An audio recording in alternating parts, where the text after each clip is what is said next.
Hello everybody, this is Albert with Green Tea House. I hope you're doing well today. Today we're going to talk about Rooibos tea. Now before I begin, I highly recommend you check out our back catalog of episodes, in particular what is green tea, what is red tea, what is the best way to steep your tea, why should you reuse your tea leaves, and what are the benefits of loose leaf tea as opposed to those that come in the sachets and so forth. All right, Rooibos. So Rooibos tea is commonly, you look at it phonetically, it looks like it should be Rooibos, but it's Rooibos. And that's how it's pronounced in the Afrikaan, the Dutch dialect that you found in South Africa, because it is a tisane or an herbal tea that is grown in southern Africa. And it's part of the Aspalathus. That's the name of the plant name, but we just call it either red bush or Rooibos. And what they do is they use this herb and then they oxidize it down to make red bush or Rooibos tea. There is a green Rooibos tea, and that's unoxidized, but that's not that popular because the taste is not that popular, and because of the way of its production, it's more expensive and time consuming to make it, and therefore it's not that made, but you can find it on the market. Rooibos, or red tea or red bush tea, is quite popular. And the reason it's pretty popular is because it has a taste profile that I would say that is kind of vanilla-esque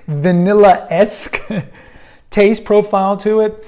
And so people like that. It's kind of, it has an earthy, vanilla-esque mixed with like a little cinnamony taste. I mean, everyone has a little different, but I think the profile is kind of known to be kind of a vanilla taste.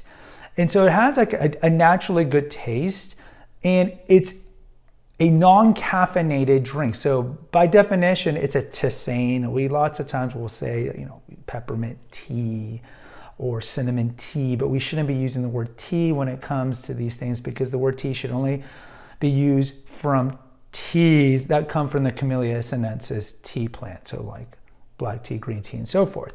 So we should call this a tisane. So if you notice on all these episodes, if you're watching them chronologically, I use the word tisane in all the titles. Now, red tea or Rooibos tea is confusing because when we think of teas that come from the Camellia sinensis plant, they all have color names, right? There's yellow tea, which is not that popular, but green tea, white tea, black tea, and of course dark tea or the fermented tea. So when you hear colored teas, you think, oh, well, they're all caffeinated and they all come from the tea plant. And then you hear red tea, so you think that, but no, red tea, it's confusing. So red tea is not connected at all with the tea plant at all. It comes from a plant that is grown in southern Africa that is completely separate. So the teas that we sell right now two Rooibos tea varieties. We sell regular Rooibos, or red tea, red bush tea, and then we sell one that is kind of a chai, which we'll talk about in the next episode. So what are the benefits of drinking Rooibos tea? One of them is, again, it tastes like a vanilla flavor. It's non-caffeinated.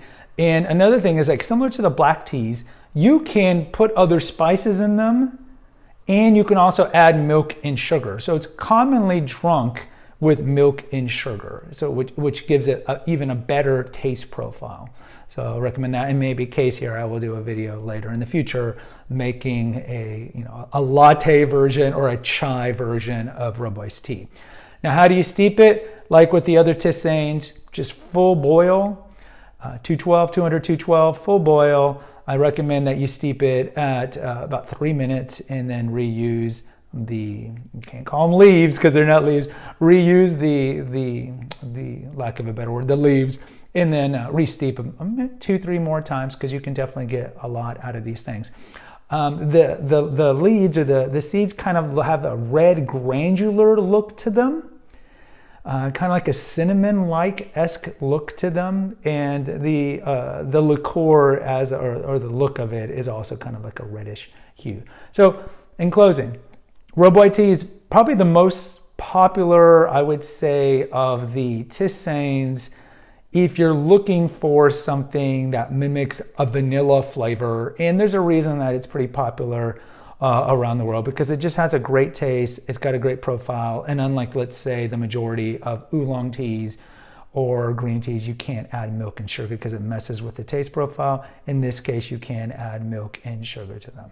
Next episode, we're going to talk about another tea that we sell, which is Rooibos chai, or a tea that mimics the taste of chai. Guys, post in the comments what's your history with red tea, red bush tea, Rooibos tea. Until next time, take care. God bless.